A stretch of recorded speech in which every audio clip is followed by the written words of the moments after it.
And so before we round up, I would like you to touch on this, and that is there, of course, there has with the recent happenings globally, and particularly in Africa, there has been a spate of, coups in Africa recently. So what do you think is causing that, in your opinion? And are these coups a threat to democracy? Well, the coup a ceremony, I call it, because it's ceremoniously. If you watch very well, it affected the Francophone countries only. Only the Francophone countries. Okay. You look at Chad, you look at Burkina Faso, you look at Niger, you look at Mali, you look at Guinea-Conakry. These countries are all Francophones that have been enjoying half independent from their mother France. France never let them be. And they look at it according to all the attack and counter-attack. France is siphoning them, never allow them to be on their own. France decide who become president of their country and deprive them of certain privileges. So it started like a bushfire, and thank God we were able to curtail it. And it has to, because it was like about to consume the entire West African sub-region, to be precise. But Madam, look at it in another perspective. Chad President Idriss Deby, the late Idriss Deby, has been in power for more than 3 decades. The Gabon president, Bongo, from Ali to Umar Bongo, and from Umar to Ali Bongo, they have been in power for over almost 5 decades. They have been in power almost 5 decades. And the same thing goes to Guinea-Conakry. The man has been there manipulating elections. So it's like enough is enough, kind of. We in the peace mission, we don't support coup in any way. We always support the democratic system of government. The worst democratic system is better than the military autocracy, according to them. But I'm not looking at it that way. I will look at a fair democratic system, a fair, not worst. A fair democratic system is much more better than the best military regime. If you look at it, all the progresses we recorded in the West African sub-region, all the developmental project that was carried, that we are enjoying today, was carried by the military, because they don't have much assembly to drag power with them. In democratic era, National Assembly is our problem. I think let me seize this opportunity to advise on the need to merge the 2 houses together. The Senate and Reps is duplication of duties. You see House Committee on Interior, you see Senate Committee on Interior. House Committee on Foreign Affairs, Senate Committee on Foreign Affairs. House Committee on Petroleum, Senate Committee. For God's sake, what are we doing there? So if the reps have no much work to do, let there be only Senate, or let there be Parliament. Both House should be merged together and be one Parliament, not divided Parliament. Now, if you look at how many people are allocated funds to execute constituency project, they being there, warming their seat, getting married. The next thing is you see them buying their private jet, getting married to an Algerian wife or a Moroccan wives, and so on. So they are there to better their life, not to better the life of the people. So let's go back to the coup. This Niger own is the only one that got me confused, actually. But the Burkina and so on, if you can understand, Burkina, there was a time when the public went after the Senate president. He left after the president ran away. The Senate president ran away, and the military came in. It's like a soft landed coup, unlike the other areas that they use palace coup or military assassination of the president in Chad. So Niger own, I don't see why the military, I don't know the excuse the military is giving. They don't have any excuse. This is a democratically elected president that has been there just some few, he has not even finished his first tenure, and he has never been in power as a president or whatever before you could say maybe he has been manipulating. Or this is the first time of being a president. He was foreign affairs minister and so on. What is your reason? He was fighting France. You are fighting France. Bazou was fighting France to let Niger be. And you, the military, said, we don't want France. So if the common enemy is France, then why are you removing him from power? This is something that we don't like, we don't support, Nigeria don't support, international community don't support it. Unlike other areas like Mali and Burkina, Mali was overtaken by insurgents, by bandits, and half of the land was in the hand of bandits in a democratic system. So the military look at it that we are losing our land, and they came in. It's not justifiable because as you capture the land, organize an election, bring in a democratic system, even though if it is you, the military president, that you will metamorphose into a civilian president, is welcome development. All we need is let there be democratic system. Democratic system is for the people and with the people, that's by the people and for the people. So if you don't carry the people along, military autocracy does not give anybody freedom mind or freedom of speech. So this is the area between autocratic rule and democratic rule. Niger own becomes different, but because they have a common enemy, France, so they connected themselves, and with the backing of Algeria and the breakdown of law in Sudan helped them to gain grounds.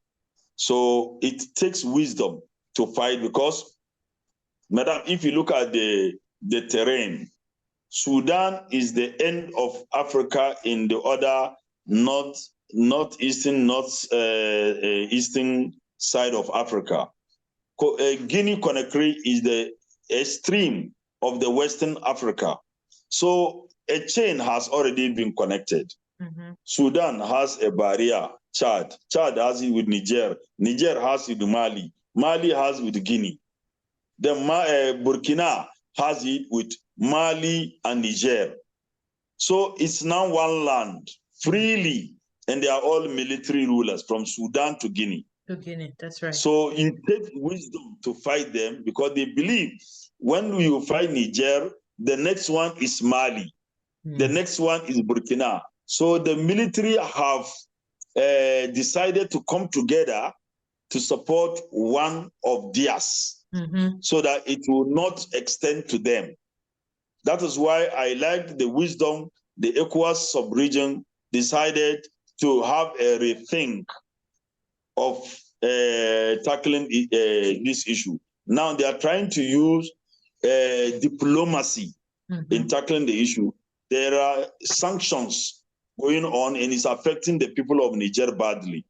So there should be serious dialogue with the military junta to hasten up and hand over to a democratically elected government.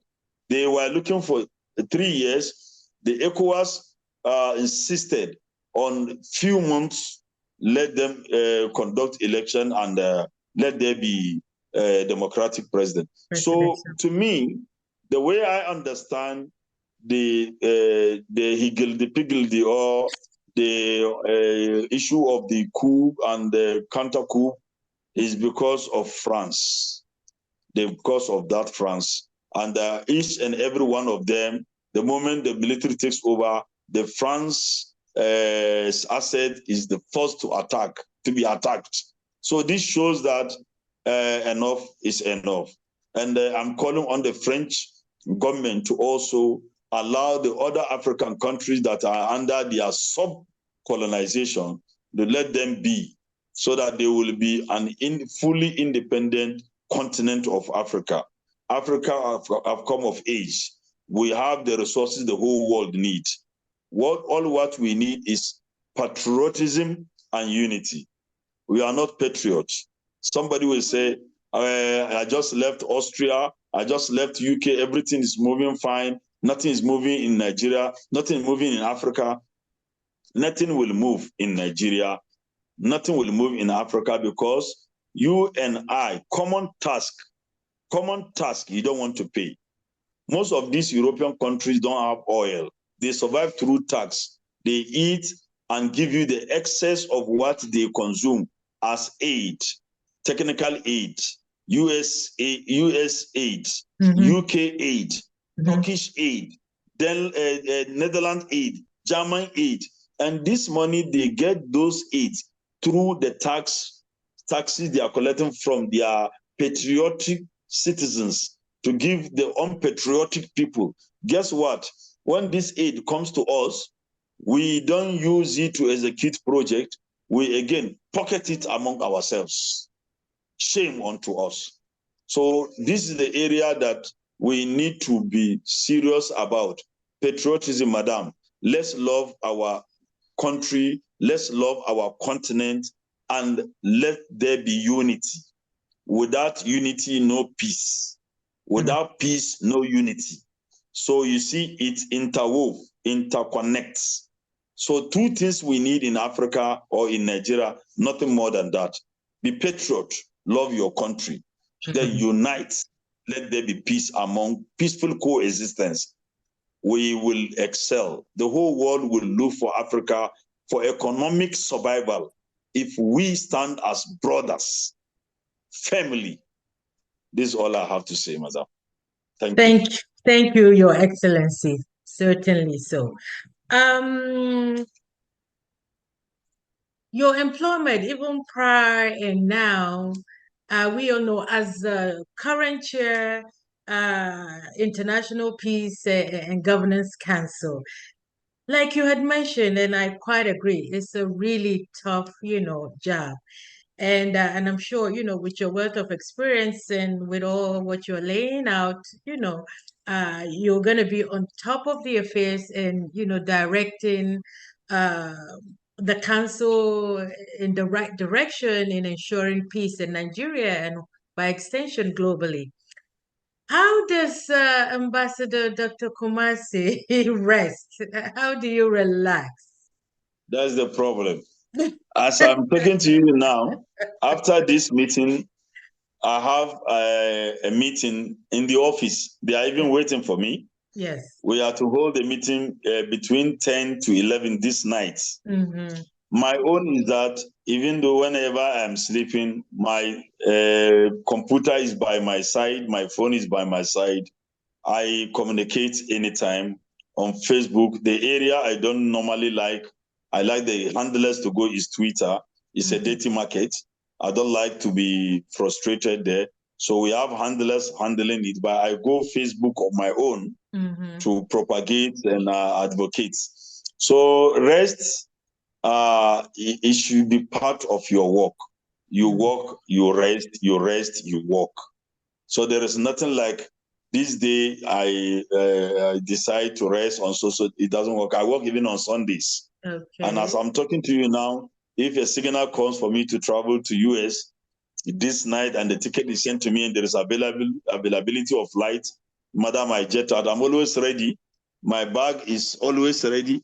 This is my computer bag, always by my side. Yeah. And I have my clothes bag. Every other time, my prayer mat is there, my toothpaste, one cloth that I will wear, because I don't normally carry baggages. Whenever I'm going abroad, I take only one cloth. Okay. On arrival, I buy the suit that I will use it for the meeting I'm going for. So I buy it from abroad. I don't take it from Nigeria to abroad. After all, we are not going for a council meeting. We are going for a white man meeting. So wear their clothes according to the distance. So, madam, he who fights for unity or for peace has no rest. Wow. The only rest we have is when we are dead. But rest, we should rule it out. because until the country is at peace, you can never rest. You can never rest. Interesting. Interesting. Well, Ambassador, I want to again thank you so much for joining me. I appreciate and I'm delighted, to have this interview with you.